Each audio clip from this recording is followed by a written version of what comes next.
Mira que ya viene la revolución, para que se asustan será pa' mejor.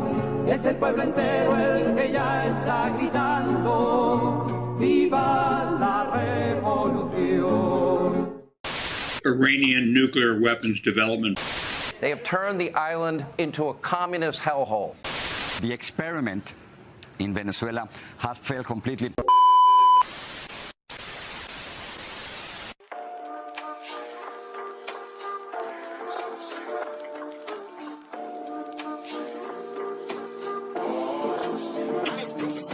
La bestialidad imperialista.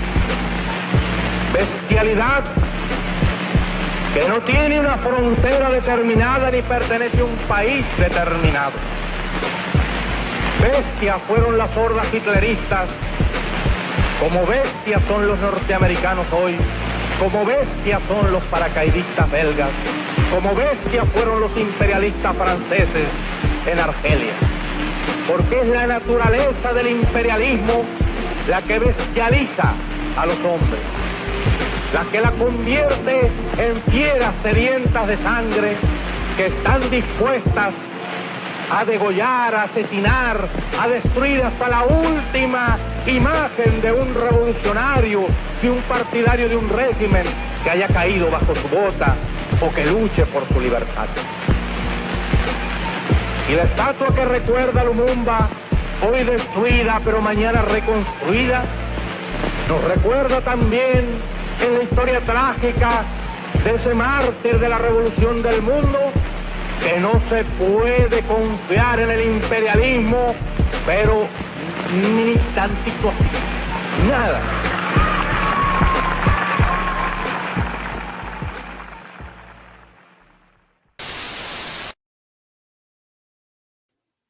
What's up, everybody? Welcome to episode 27, Unmasking Imperialism, exposing imperialist propaganda in mainstream media.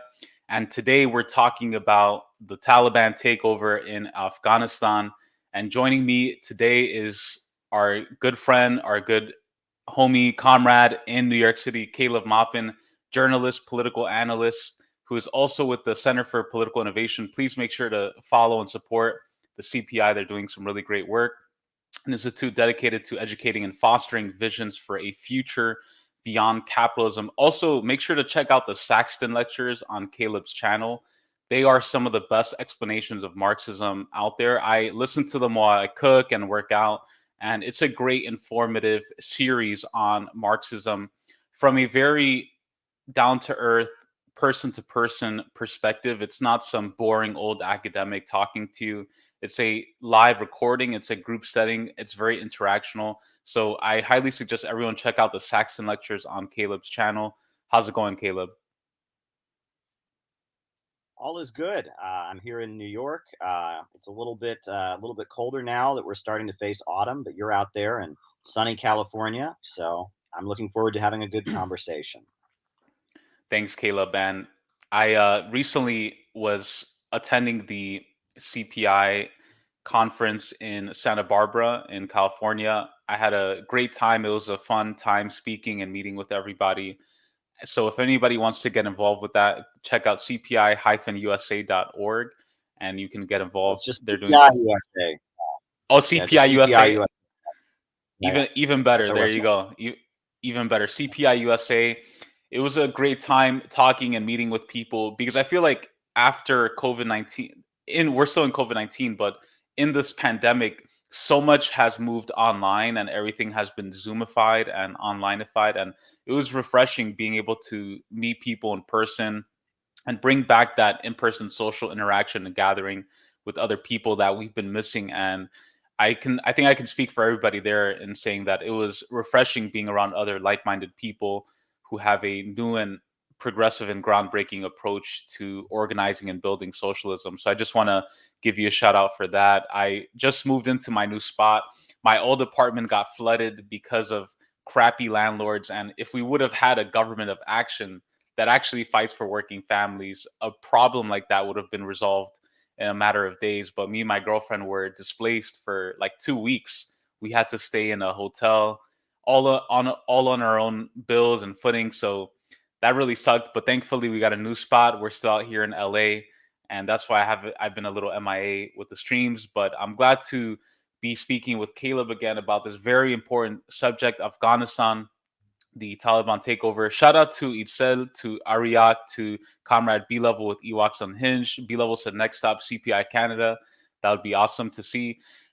So Caleb, just before we get into talking about the details of some of the nonsense I've been seeing about Afghanistan, I feel like this is something that I've been seeing very frequently in mainstream media, slandering socialism in Afghanistan, saying that socialism failed, it was a Soviet invasion. And I feel like those are one of the biggest spells I've been seeing in mainstream media about all of this Afghanistan stuff. But your overall reaction to the Taliban takeover in Afghanistan, the US withdrawal, and what your analysis is of Afghanistan today. Well, the USA has been in Afghanistan for 20 years, and the country has not become more peaceful. Women have not gained more rights. In fact, the lives of average women in Afghanistan got significantly worse under the U.S. occupation. That doesn't mean the way the Taliban was ruling was good, but things got worse with honor killings and kidnappings and terrorism. We saw the U.S. overseeing the rise of poppy fields, and now, like, I believe it's something like half of the world's heroin, if not more, originates from the poppy fields of Afghanistan. The USA was in Afghanistan, presiding over it, becoming a less stable country, becoming worse off, becoming a home and a training ground for terrorists around the world. And I have long maintained that that was the intent of the U.S. occupation. If you look at Afghanistan, look at a map. You've got Iran right next to it. You've got Russia, which is just, north, a few countries north. And then you've got China right on the border. And all three of those countries are major geopolitical rivals of the United States. And as a result of the instability in Afghanistan, they've all had to deal with big problems. In Russia, Russia's had to deal with Wahhabi terrorism, not only in Islamic regions of Russia, but also in countries to the south of Russia and Central Asia that are aligned with them. Iran has had to deal with terrorist separatist groups that want to break away different regions of Iran that operated on the border. And in fact, it was revealed in the lead up to the Iran nuclear deal that one of these terrorist groups called Jindallah, which was operating in Afghanistan, this terrorist group that was trying to break a section of Iran away, this terrorist group was infiltrated by the U.S. government, by the Port Authority Police of the United States. They infiltrated it, and they found out it was going to commit terrorist terrorist attacks in Iran, and they informed U.S. authorities, and U.S. authorities didn't tell the Iranians, and Iranians died because the U.S. government had information about what the Jindallah terrorist groups in Afghanistan were going to do, and didn't give that information to the Iranians. China has had to deal with Islamic separatist groups and pan-Turkists and others that have set up in the Uyghur regions. So all of the countries in that region, which are major geopolitical rivals of the United States, you have Pakistan, which is teaming up with China for the China-Pakistan Economic Corridor. That whole region had to deal with instability, chaos, drug gangs, terrorism, all kinds of big problems created by the USA in Afghanistan overseeing instability. And it seems like after 20 years of destabilizing Afghanistan, making life worse for the whole region, the United States gave a handoff. They determined that, look, rather than spending our resources and having our military and our forces oversee Afghanistan, why don't we make Afghanistan Iran's problem, Russia's problem, and China's problem? And, why don't we make it so that China and Russia and Iran all have to spend their resources, their military, their time, their energy, trying to clean up the mess we made in Afghanistan. And then we can force them to focus on a problem closer to home, a problem that the United States created. And then we can focus on geopolitical battles elsewhere, like in South and Central America, like in other parts of Asia, et cetera. And that seems to be what happened. This was a strategic determination, as they said, let's at a certain date make Afghanistan the problem of our geopolitical rivals. Let's let them spend all their money trying to stabilize Afghanistan. And it was a handoff, and there were negotiations for a long time in the lead up to it with the Taliban. And the Taliban at this point seems to be open to developing with the Belt and Road Initiative with China. We've heard some good things out of the Taliban. That's not to say the Taliban is necessarily good, but I don't like the way a lot of people are categorizing this as if this is like a defeat for U.S. imperialism. They're putting up, images of Saigon in 1975 and the helicopters. I don't think that's an accurate comparison because the Taliban, they're not consistently anti-imperialist. They serve their own ends. They sat down and negotiated with the United States. They sat down and negotiated with Russia and China. And it looks like the United States and the Taliban came to an understanding that on a certain day, the USA is going to pull out. Now, the other thing that's important, though, is it appears that that U.S. intelligence gave bad information to Joe Biden. And Maduro has pointed this out, that Biden was under the impression that the U.S.-backed regime in Afghanistan would last at least a month or something like that. And they had no idea how quickly the Taliban was going to roll over and take over as soon as U.S. forces were out. And the whole debacle and the scandal regarding how the USA has pulled out may well have been created by the U.S. intelligence apparatus. It's very clear that the way the narrative is being constructed about the USA pulling out of Afghanistan is really effective propaganda. Look, the women are being abandoned. Oh, look, there's going to be retaliation killings. There's people being hung from aircraft. Oh, this is what happens when the USA doesn't invade places. This is what happens when the US doesn't occupy places. Oh, look, anti-war people, this is what happens if we listen to you. If we listen to you and don't intervene, look, the barbaric behavior all going on. What about the barbaric behavior for 20 years in the country, right? What about that? What about all these atrocities that were covered up? What about all the deception? What about all the suppressed Pentagon reports that what's going on in Afghanistan now is not good? But there's hope at this point. There's hope that economic development with the Belt and Road Initiative, with the Eurasian Economic Union from Russia, with partnership with Iran, partnership with Pakistan and the China-Pakistan Economic Corridor. There's now hope that perhaps the Taliban has come to its senses. Perhaps there are sensible forces within the Taliban that will try to move Afghanistan towards stability. That's the hope at this point. But we don't really know. The Taliban has different strategies and different agendas within it. It's not the same Taliban that was there 20 years ago. That's pretty clear. They've changed a lot of their policies. And it's also important to point out that some of the top Taliban people now have big ties to American intelligence. I mean, there are individuals that were tied to Voice of America. There are individuals who, Donald Trump released from jail and appointed basically the head of the Taliban. So it's complicated. I'm not ready to straight up call the Taliban anti-imperialist, but I see potential for good with the United States out of the country. But I also think that this was done strategically. I think the United States said, look, this is going to make Russia, China, and Iran all focus on Afghanistan. That'll give us the ability to move ahead with our agenda in South and Central America and elsewhere. So this is what's going on. I see this as a geopolitical, a strategy. This is a chess game that goes on, and this is a game changer. The USA is out of Afghanistan. Definitely. That's why I like speaking to you about this, Caleb, because I've noticed there's some people who have been comparing it to Vietnam, saying the Taliban is a new anti-imperialist movement that we should be in solidarity with. And I'm definitely not on that 100% on that page either. But I also think it's positive that the Taliban want to trade with Iran, China, Pakistan, the Belt and Road Initiative, that economic development is the way forward out of poverty, out of devastation and war. We're talking about a nation devastated by decades of invasion, drone strikes, imposed poverty. And I would love to see the Belt and Road Initiative built in Afghanistan with China, with Iran, with these other countries, regardless of who's in charge. Because at the end of the day, we want the everyday Afghan people to be uplifted, to have something to eat, to have somewhere to stay.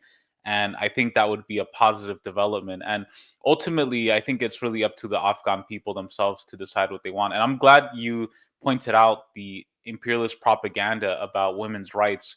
And I saw something on, I'm not sure if it was WikiLeaks or somewhere, that pointed out that that was actually central to the US intelligence propaganda strategy of maintaining the occupation, is using feminism. I've noticed a lot of Zionist writers in the New York Times who are pro-Israel, pro-war, neocon type, who use women's rights as an excuse to stay in Afghanistan. they'll say stuff about like women.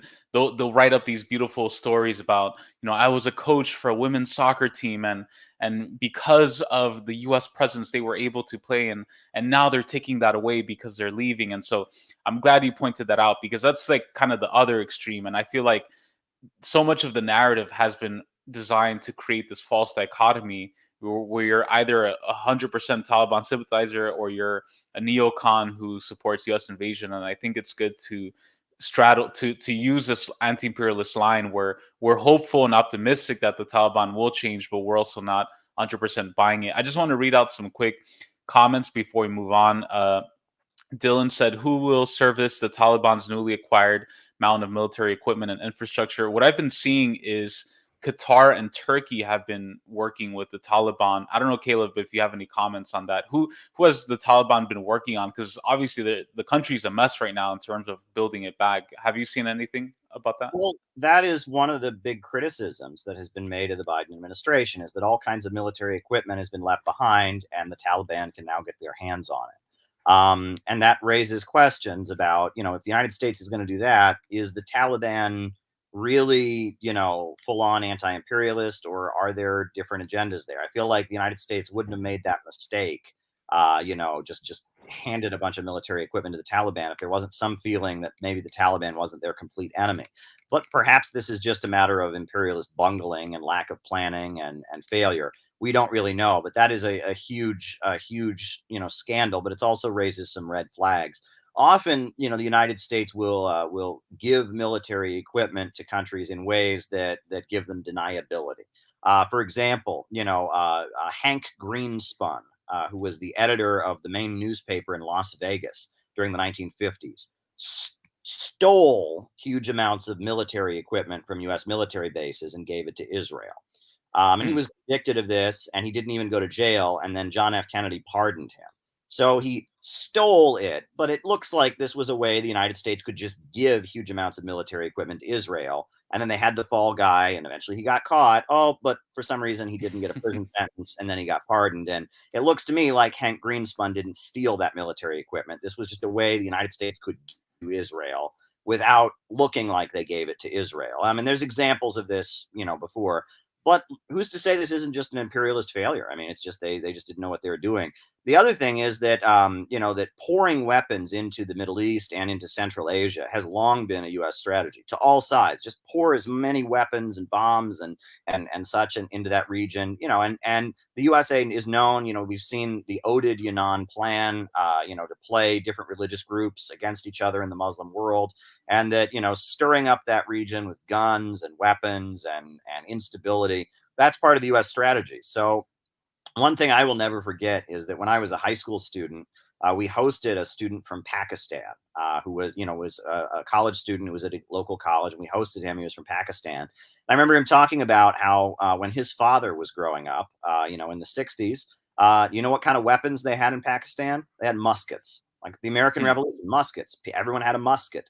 A muzzle loading musket from something from the Napoleonic Wars. But then, in the late 70s, once the Afghan war got going, it was a huge upgrade. And suddenly people had submachine guns. People had all kinds of high-tech weapons. And he talked about how in Pakistan, when he was growing up in the 90s, in the 80s and 90s, when you were driving through Pakistan, you had to carry a submachine gun with you in the car if you were going from city to city. Because there would be people that block roads and rob you. So if you saw somebody ahead of you on the highway, you had to take your gun out and shoot it into the air a couple times to let them know you were armed. And then they would move their roadblock as your car is coming up. And that, that while these countries have been kept underdeveloped, the rate of education hasn't increased. They haven't gotten modern electrification and modern water. The USA loves to pour weapons into these countries. And some of these weapons end up in the hands of anti-imperialists. Some of them end up in the hands of drug gangs. Some of them end up in the hands of governments. But, just pouring weapons into these countries makes lots of money for the military industrial complex, number one. And it's a way to make sure that the instability continues. And similar things have been done in Latin America. Yeah, and I always draw the comparison. Shout out to B-Level, by the way. I did a podcast with him yesterday and a few other comrades about the 9/11, about September 11th anniversary, the Afghanistan pullout.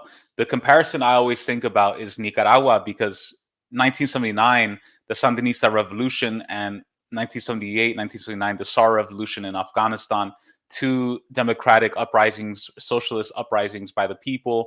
And then you have these two terrorist groups, the Taliban Mujahideen on one hand, and then the Contras, the counter-revolutionaries, on the other, that were both armed and trained, both involved in the drug trade, and those weapons being used to terrorize and pillage communities. So there's so many comparisons, and I'm glad that you said that, because the same way that it's been used in Afghanistan, it's also been used, which is in Central Asia, it's also been used against Central America as well. Big Teals asks, could Caleb discuss a bit more the changes he's noticed about the Taliban, maybe politically, organizationally, changing alignments with other countries? Well, again, the Taliban seems to indicate they're very open to working with Russia and China and Iran for economic development. That's a big change. They also seem to have indicated that some of their policies regarding women are not what they once were. There hasn't been the level of revenge killings that people expected. There has been some, but that hasn't been, people were expecting there would just be a huge amount of, just an endless wave of executions. And there have been some, but it hasn't been anything like what people anticipated. But that said, the Taliban, it's pretty clear some of the forces in the Taliban don't even agree. I mean, the Taliban is a big entity at this point, and there's a lot of different factions within it who want different things. And on top of that, the Taliban at the end of the day there's probably an element of the Taliban that is just available for whoever is the highest bidder. If the USA's offered them this, they'll take it. If China's offered them this, they'll take it. Right now the USA has frozen a lot of Afghanistan's money in the United States, but that becomes a bargaining chip. Then that's what you have to remember, right? And that all of these things become soft power bargaining chips at the end of the day. So, and all this military hardware they've acquired, well, they don't really know how to work it. Well, maybe the manuals and how to work it can become a bargaining chip, or, there are many, many different questions that are raised. I think the Taliban, again, it's not a full-on anti-imperialist force. It has the potential to be that, but at this point, I would say it's not fully that, and we will see what develops out of this. Most definitely, couldn't agree more. And B-Level asks, do you think this was kind of like a quote controlled explosion version of a pullout? USA pulled out in the least damaging way possible for them to do the most damaging to disrupt the region. And I'm interested because you pointed that out also on one of your streams, that Biden was given false intelligence. What are some of the debates with it, or the fights within the US intelligence apparatus? And could this have been sort of like a controlled explosion to make Biden or a certain group within the US imperialist camp look bad? Oh, absolutely. I mean, if they really wanted a stable pullout, they would have had a deal where they brought the Taliban into governing. They would have, there were ways to do it where it wasn't just a rapid pullout. It's pretty clear this was done in the way that would create the most chaos and shock. And what's particularly disturbing is now we're seeing all these calls for Biden to resign. And if Biden resigns, who becomes president? Kamala Harris. And we know that Kamala Harris has been handpicked by the pro-war faction of Silicon Valley, by the forces that were backing Hillary Clinton when she was Secretary of State and backed her in the presidential election in 2016. There was a meeting in the Hamptons where Hillary Clinton's top donors and backers and the sections of the American intelligence apparatus that backed Hillary Clinton made a decision, and they said, no, Kamala Harris is who we support. And that was widely reported in the press. It's not a secret from anybody. And that faction that Hillary Clinton and her State Department talks about, they are obsessed with the issue of women's liberation. That is one of their main talking points. So the fact that this was done in this way, we're now getting this narrative that U.S. interventions, must be done, and this is what happens when the USA doesn't pull out. And now there's calls for Joe Biden to resign. Makes me think that the sections of the American deep state apparatus that want Kamala Harris as president had a lot to do with staging these events and having them unfold the way they did in order to put forward their political agenda. Kamala Harris will never win a U.S. presidential election, I don't think. I mean, I don't think she'll ever be the candidate and win. People don't like her. But if Joe Biden, is forced to step down because of his handling of Afghanistan, or he's determined to have dementia, or he's determined to, some of the Me Too allegations about his sexual misconduct, which there's plenty of, if those resurface, then Kamala Harris can become president. And there is a section of the American deep state apparatus that wants Kamala Harris as president desperately. But it seems like there is a very combined effort from the right and from the left to stop her. And that seems to be, it's kind of fascinating. I mean, Tulsi Gabbard used her limited time on the debate stage to go after Kamala Harris because she knew what she represented. And Tulsi Gabbard, represents a section of the American government and of the military and such that is more anti-war. And on top of that, when the Hillary Clinton State Department, caused all this unrest, Obama got rid of Hillary Clinton and replaced her with John Kerry. And Biden, Biden and Obama and John Kerry, they're not anti-imperialist by any means, but they were definitely very alarmed by the behavior of that, Hillary Clinton, Kamala Harris, Samantha Power, Jared Andrew Cohen, that faction of the deep state, and what they did during the first term of Barack Obama. So they're even within the Democratic Party. And within the Republican Party, there is a big layer that want to stop the Kamala Harris presidency and are determined to stop it by any means possible. But then there is a faction within Silicon Valley and within the deep state that is determined to bring it. And they want that, to happen very, very desperately. And I think that we're seeing that play out. That's why I wrote the book, Kamala Harris and the Future of America. As I saw this, I mean, Kamala Harris and the fight to try and get her into the White House and into the presidency, and the fight to try and stop her, is probably the biggest disagreement within the deep state right now. There is I don't know what you want to call them, a permanent revolution, chaos faction, an instability, global chaos, apocalyptic faction within our American deep state. You can read the writings of Marilyn Ferguson, who was the spiritual advisor to Al Gore, and went to the Clinton White House and hung out with Hillary Clinton and all that, a feminist spiritual advisor, an occultist who wrote this book, The Aquarian Conspiracy. And she believed we need some kind of global revolution, global chaos and instability to spread all over the world in order to get the world back in balance with nature. You can read furthermore, the writings of the forces that we talk about, the synthetic left, Susan Sontag, Hannah Arendt, and all of that. And there's a certain intellectual trajectory that leads you to what Kamala Harris believes, what Samantha Power believes, what Anne Marie Slaughter believes. There's a certain logic that they have, and it is very, very dangerous. And many people within our own government who aren't particularly good realize that. And that fight is taking place behind the scenes. And I would argue that the instability and the way things have played out in Afghanistan, it was engineered by that particular faction to serve that end of trying to bring Kamala Harris closer to the presidency. Most definitely. And I suggest everybody go and check out Caleb's book, Kamala Harris and the Future of America, an essay in 3 parts. Really great book. I have a copy myself, one of those boxes. I haven't unpacked it yet. But a great book into the psychology. And this is some of my favorite work that Caleb does in analyzing the psychology of Kamala Harris and the Silicon Valley imperialists. Because I think one of the things that's really interesting is that they understand media very well. They understand how Hollywood works, how news media, how scripts work, right? In movies, where you have a buildup of a certain condition. It's kind of like, you ever watch a movie where you have somebody who gets beat up and bullied up until like the climax, and then finally that person gets up and stands up and fights. And it's like this climactic event where everybody's anticipating it.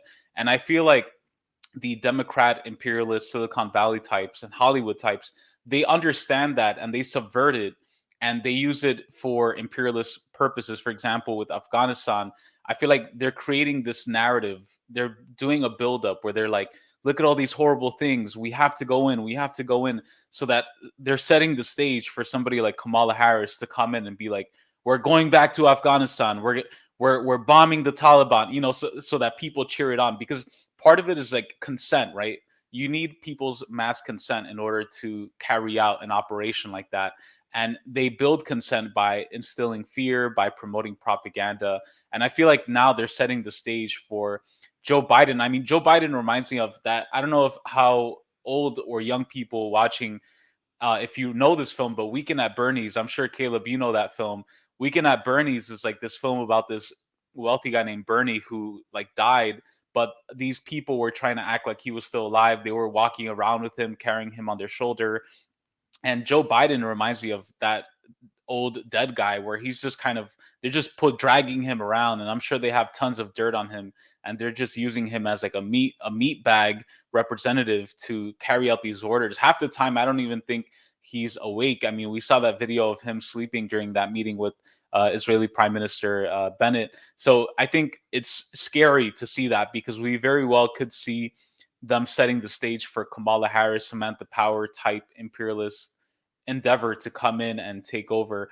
I want to show you a clip, Caleb. This is from TRT World. This is the mainstream explanation of Afghan history. And something we were talking about before the stream is that so much of the mainstream propaganda around Afghanistan has been dedicated toward slandering the Soviet Union and the SAR revolution, the 1978 socialist uprising in Afghanistan, to make it seem like socialism totally failed. So I want to play this clip and get your reaction to mainstream media analysis of socialism in Afghanistan and what your hopes are for socialist revolution in Afghanistan in the future. Afghanistan has been in one war or another for the past 38 years. The decades-long conflict is fueled by an ever-increasing cast of local and global characters. The Soviet Union, the United States, Pakistan, Iran, and Saudi Arabia have all left their mark on Afghanistan. So, how did it all begin? During the Cold War in 1978, the Communist Party led a bloody coup against the nation's first president in the Saud Revolution. It was not a coup, it was a revolution. Once in power, the People's Democratic Party of Afghanistan ran the country with an iron fist. There were curfews, travel bans, mass incarceration, and repression of dissent. Nearly all levels of society, from academics and politicians to doctors and farmers, joined the resistance against the successive communist governments. By 1979, the Soviet Union stepped in to support the communist government, which was also struggling with internal rifts. We are grateful to the Soviet Union that they responded positively to our request. This caught the attention of the West.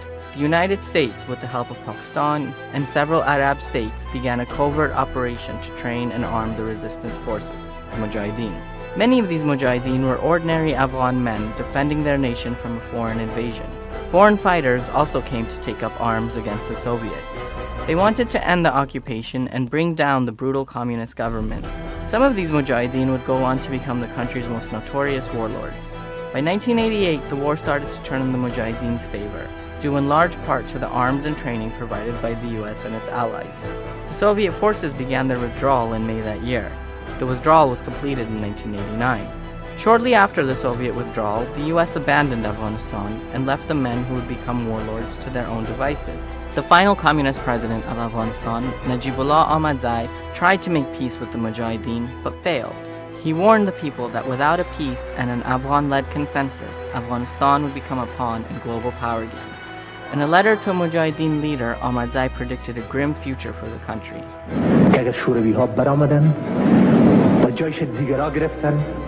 اگر در اینجا باز مشاور امریکایی آمد اگر در اینجا باز وهابی‌های عربی آمد اگر در اینجا باز جنرالای یا میجرهای پاکستانی آمد.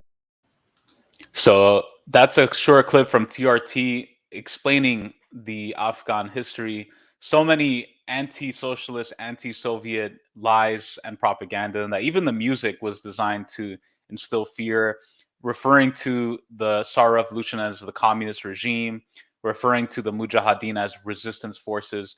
Caleb, your reaction to that, because that is the dominant narrative. I've been seeing that everywhere in mainstream media. Tell us a little bit about socialism in Afghanistan in the 70s, because I don't think too many people know about that.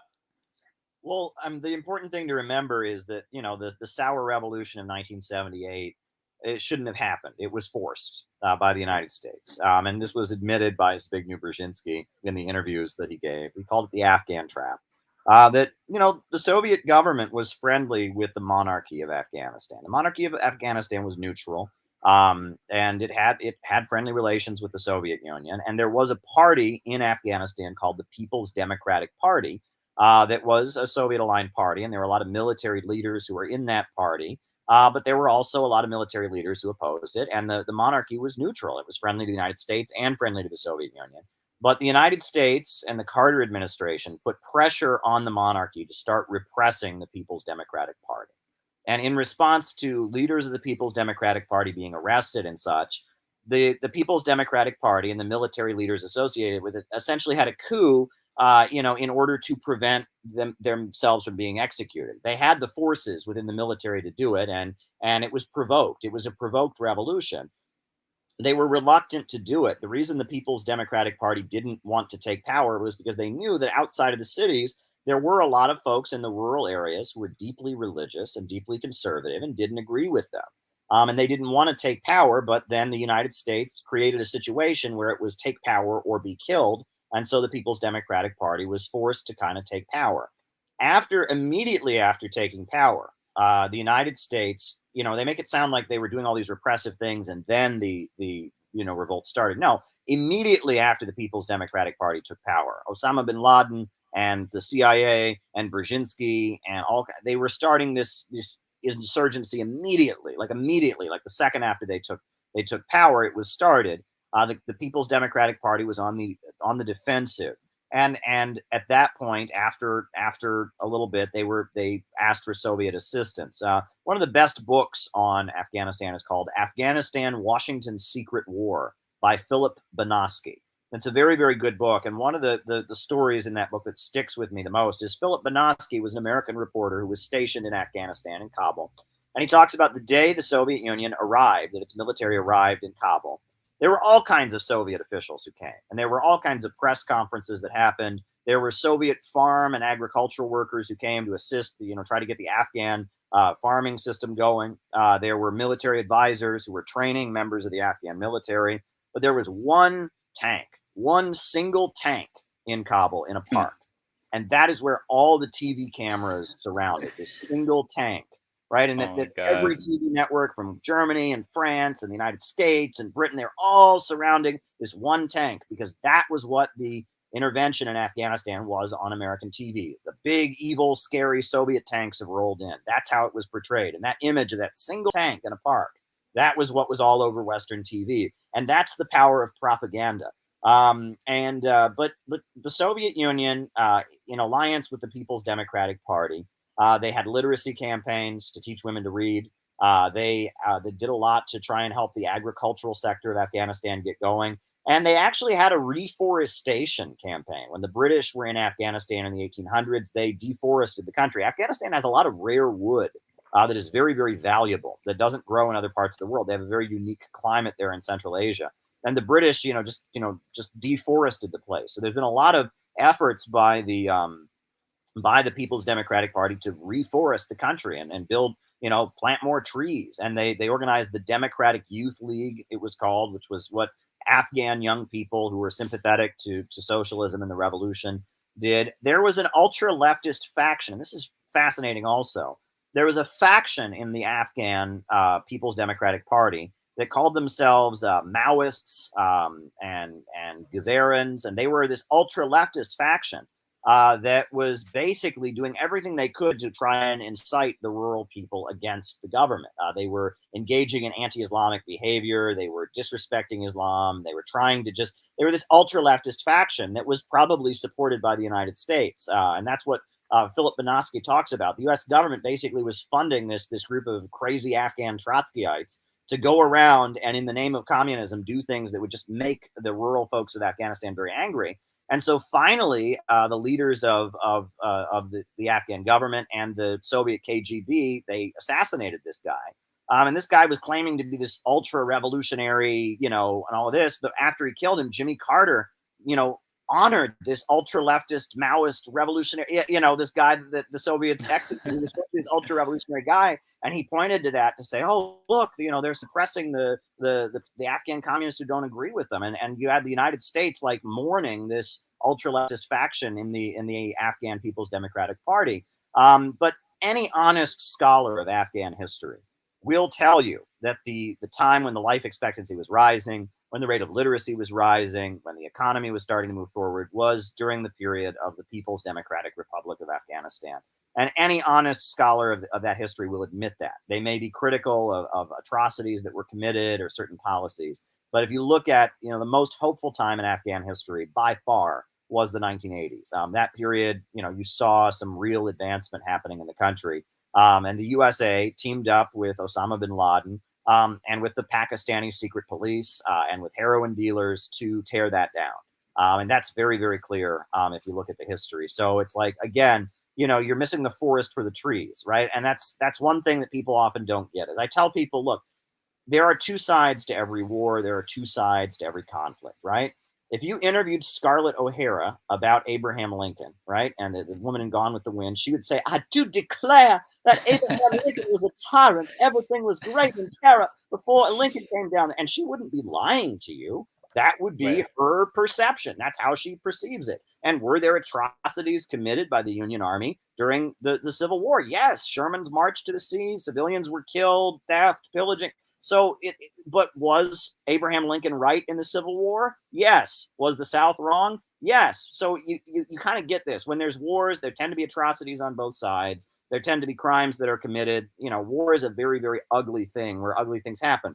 In that clip, they talk about the Afghan government and how it regulated how people moved around, for example. Well, when you have a country in a war where millions of people are dying, when millions of people are becoming refugees, when there's terrorist groups operating in the country, yes, you tend to implement strict regimentation of how the population moves around. In such circumstances, people don't have the right of freedom of assembly. You know, if New York City were being invaded by the Taliban right now, do you think that we could have protests and demonstrations and on the streets? Absolutely not. You think that they wouldn't, if there was a neighborhood in New York City where the Taliban was invading, you think the police and the military wouldn't come in and evacuate and forcibly deport us from that neighborhood so they could fight the Taliban? Of course they would, right? I mean, this is what happens in war, and it's ugly and it's wrong and it's horrible, but these are military situations, right? And the question shouldn't be, did one side do bad things in the war? The question should be, which force represents social progress and which force represents reaction, right? We can all agree war crimes should never happen and they're awful. We can all agree that genocide and ethnic cleansing and these things are horrendous and horrible. We can all agree about that. But at the same time, the question in Afghanistan wasn't, should war crimes happen or not? The question was, should the Taliban, should Osama bin Laden and U.S. imperialism be able to tear down the People's Democratic Party, or should the People's Democratic Party stay in power? And the most interesting thing is that clip you showed pointed out that it was in 1988 or 89 that the Soviet Union pulled its forces out. Well, you'll notice that the People's Democratic Republic of Afghanistan held out until 1993, right? Yeah. Without Soviet assistance, they held out that long, right? So the idea that they were just a bunch of Soviet puppets and nobody in the country supported them, that's malarkey, because if that was the case, they would have collapsed in 1989. But they didn't. They kept going for, a very long time in the face of the United States and the Pakistani secret police and Saudi Arabia and some of the most powerful countries in the world trying to bring them down. They held out for 4 years in a military conflict. So that shows there was popular support for them, but it ultimately didn't last. And the other thing to remember about Afghanistan is this is such an underdeveloped country. These regional warlords that they talk about, there were people that were aligned with the People's Democratic Party that were in part of, I remember the Northern Alliance. Do you remember this? When the USA invaded Afghanistan, there was this group called the Northern Alliance, which had been there all along. And it was just people that never accepted Taliban rule. Some of the people in the Northern Alliance were like People's Democratic Party supporters who never sold out. There were like a couple like generals or whatever from the People's Democratic Army that lived in Northern Alliance controlled territory. And actually some people even pointed out when the USA, was kind of aligning with the Northern Alliance to bring down the Taliban, it was kind of ironic because the USA was kind of aligning with some of these ex-Soviet allies to fight the Taliban. So it just kind of shows. And the other thing to point out about this is that, it's really important to understand the concept of fourth generation warfare. William S. Lind. What's that? William S. Lind is a Pentagon strategist who's written a number of books about military strategy. And he's developed this concept of fourth generation warfare, which is that since the invention of the atomic bomb, it has been too dangerous for great powers to directly fight each other. The United States and Russia went to war, the human race would end pretty quickly. China and the United States went to war, the human race would end pretty quickly. So in, post-World War II, we have the emergence of wars that are fought with non-state actors or proxies, right? Counter gangs, etc. The United States in Vietnam wasn't fighting the Soviet Union, it was fighting the National Liberation Front of Vietnam. In Northern Ireland, the British were not fighting the Soviet Union and Cuba and China, they were fighting the Irish Republican Army.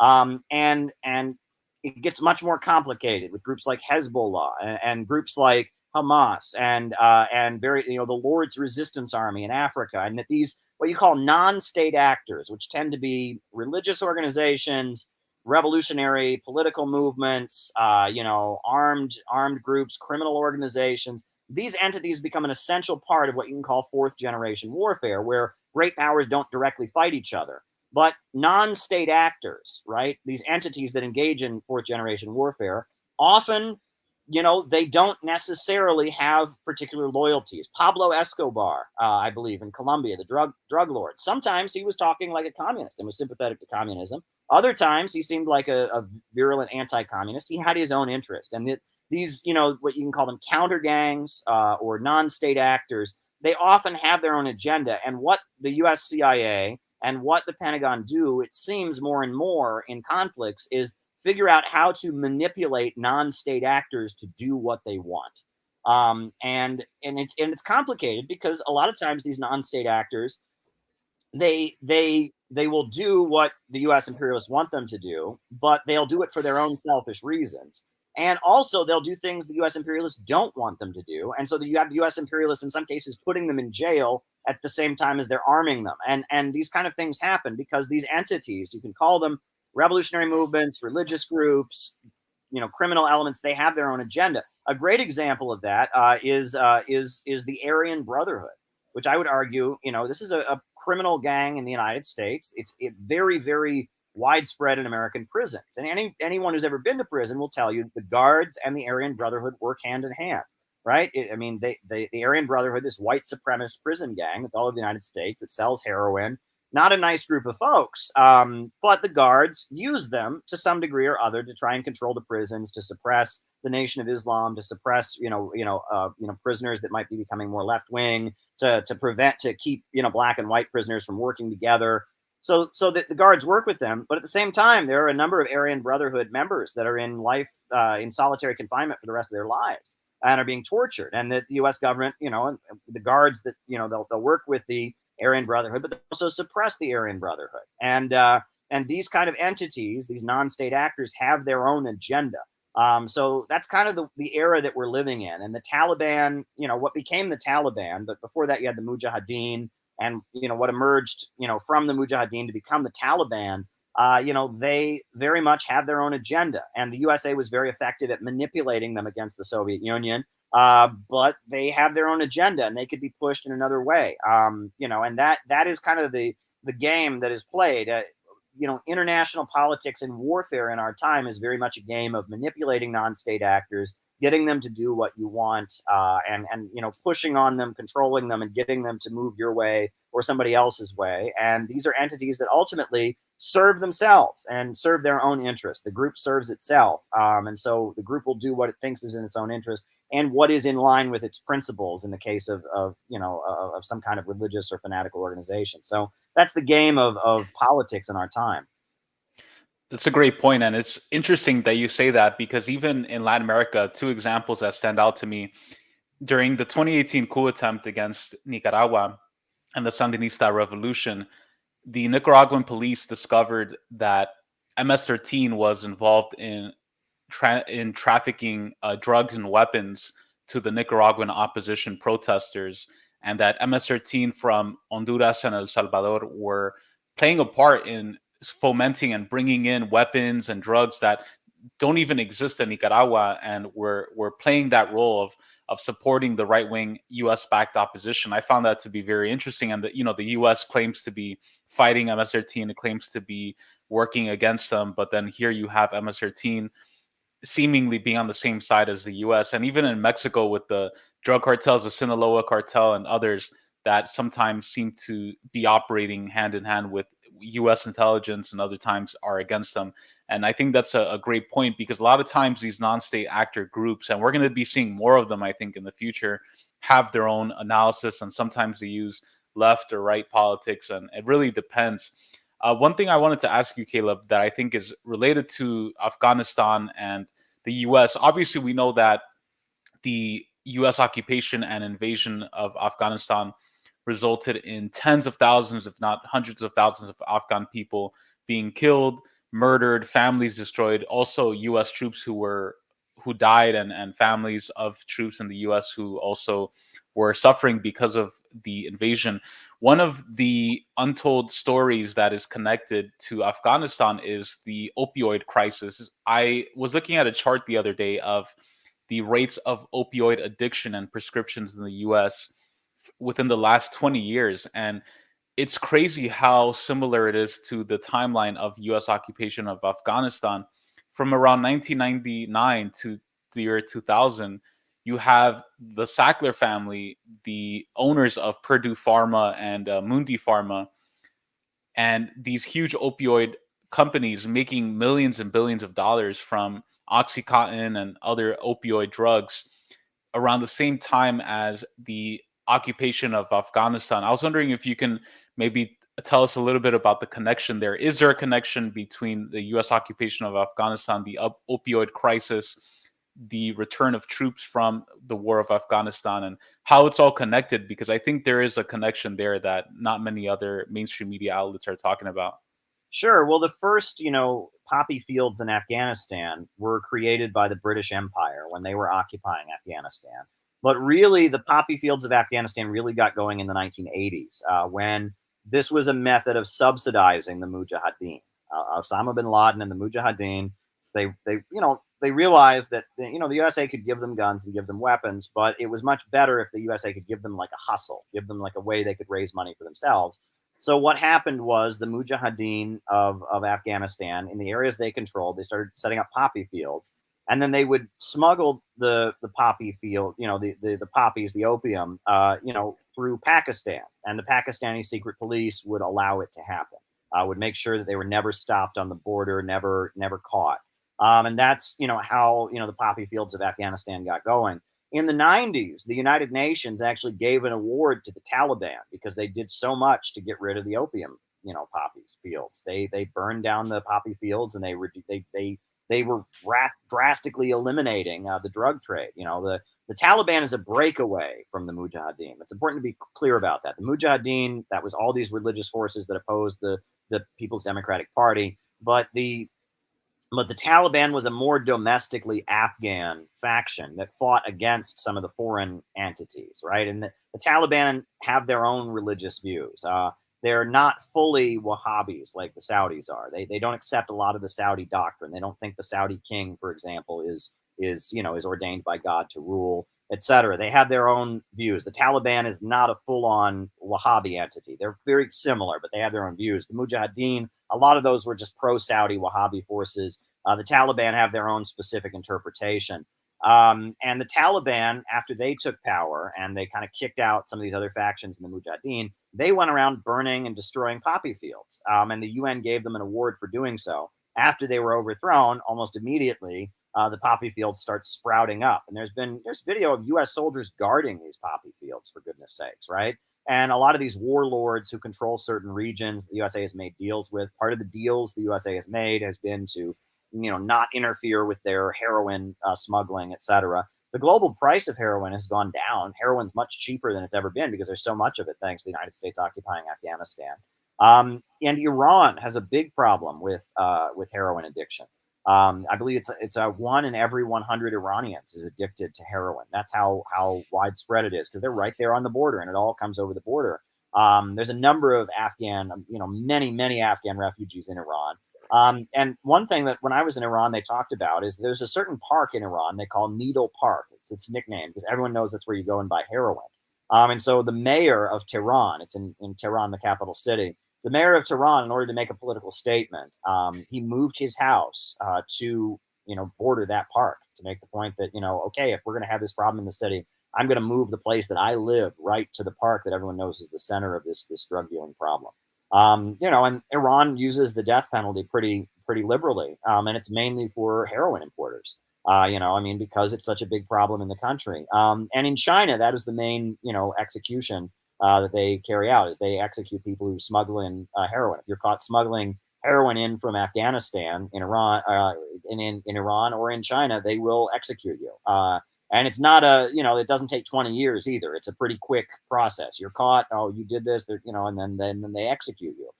because they, that heroin and those heroin gangs are very vicious. And I'm against the death penalty personally. I think the death penalty is a bad thing. But at the same time, I understand why Iran and China have this policy, right? This is more of a military situation than it is a moral and ethical one, right? And these heroin gangs, they generally have the policy. They come to your home and they point a gun at you. You work with us or we kill you. So if the government is going to fight against them, they have to have the same level of threat. They have to be able to say, well, you work with them and we kill you.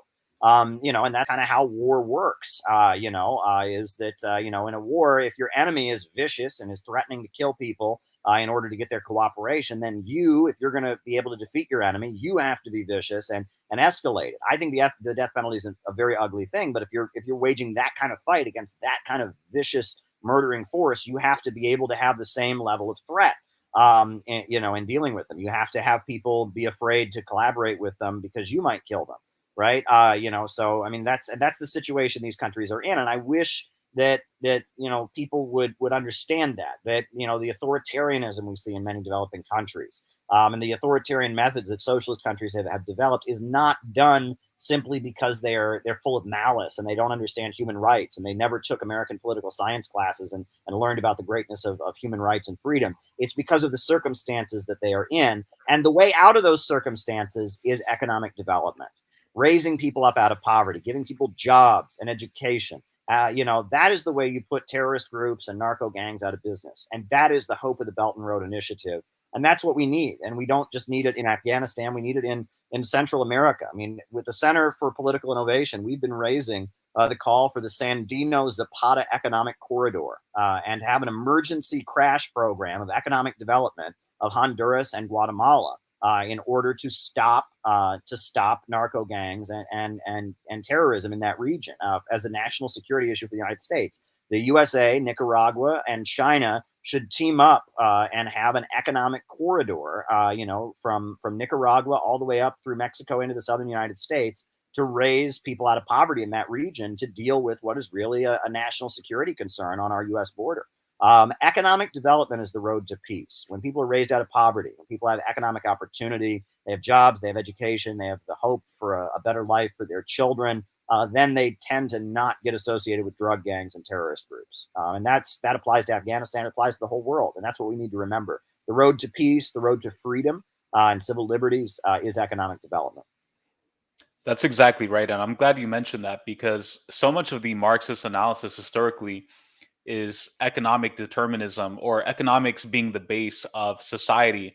And that's why a lot of the synthetic left, the leftists, as you point out, the synthetic left has used this term called economic reductionist to describe people who want to change the economy of a society.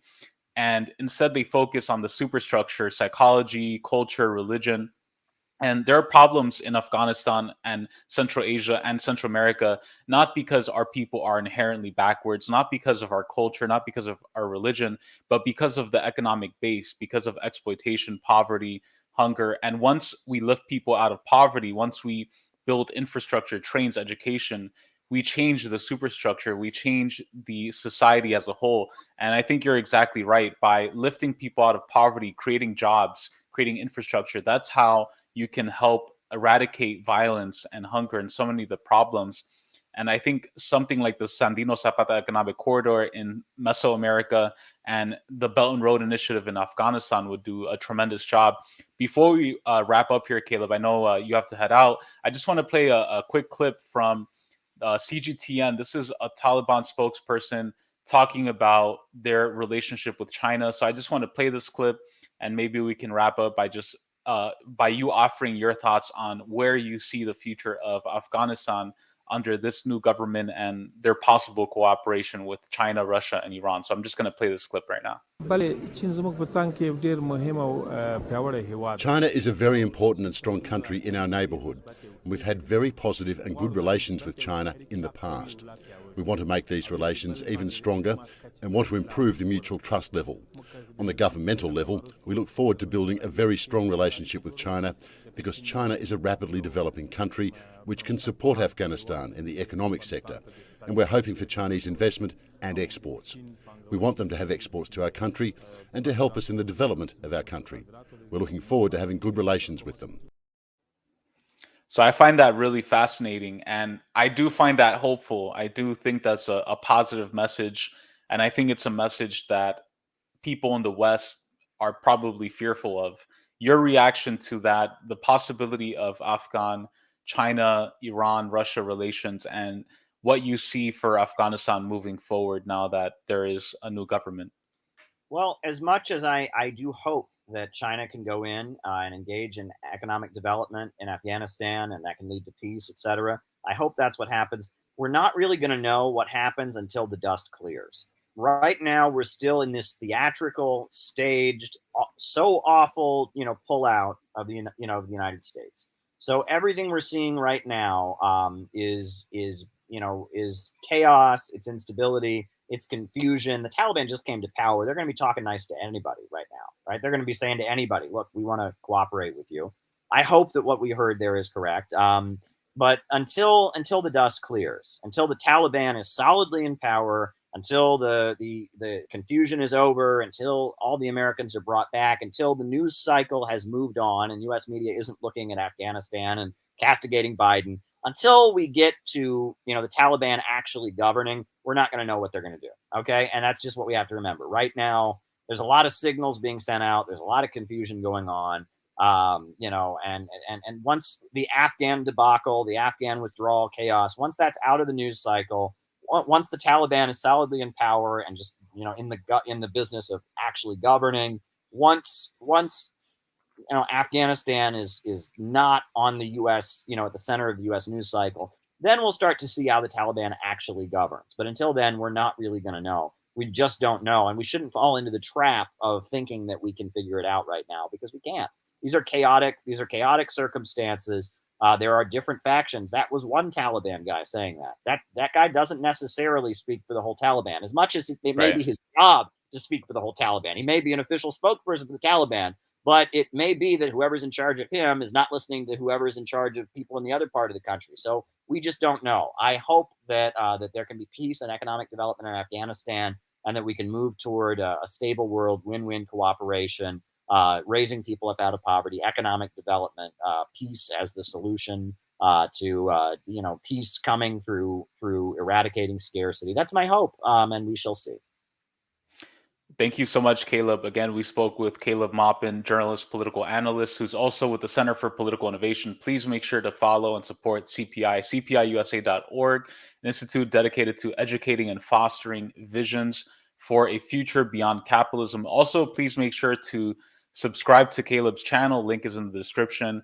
And also check out the Saxton lectures, some really great informational, educational materials, lectures about Marxism, about socialism, described in a very down-to-earth, simple to understand way in a group setting. It's not some stuffy academic in the halls of some bougie institution. It's regular working class people talking about Marxism and how it applies to the 21st century. So please check out the Saxton lectures, and please also support the John Brown volunteers who do some great work in New York City and all across the US. Caleb, anything you want to plug before we head out?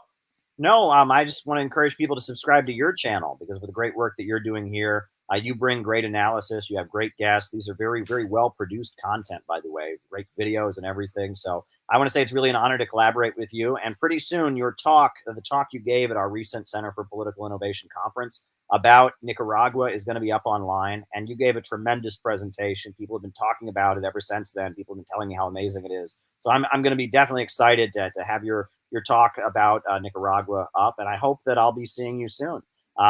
So thank you very much. Yeah. Thank you so much, Caleb. Anytime you're in California, hit me up, and I'll actually have a new apartment that you could stay at next time.